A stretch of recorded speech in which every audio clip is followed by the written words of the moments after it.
আমরা প্রাইমারিতে শিখি দুধে পানি মেশানোর অনুপাত, পণ্যে ভেজাল মেশানো শিখি ক্লাসরুমে। সুদের অঙ্ক কষতে শেখাই বাধ্যতামূলকভাবে, কিন্তু শেখায় না কিভাবে দুধ উৎপাদন বাড়াতে হয়। ছোটবেলা থেকেই আমাদের শেখানো হয় বিনা বেতনে আবেদনপত্র লিখতে, যেন অভ্যাস হয় চাওয়া। কিন্তু শেখানো হয় না কিভাবে হব সিইও বা উদ্যোক্তা। 12 বছর ইংরেজি শিখেও অধিকাংশ ছাত্র কথা বলতে পারে না, কারণ ভাষা শেখা হয় না বই মুখস্থ করে, শেখা হয় অভ্যেসে।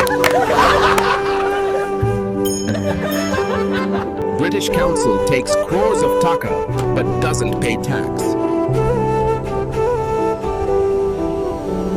সময় এসেছে মুখস্থ বিদ্যা নয়, সৃষ্টিশীল শিক্ষার পথে হাঁটার।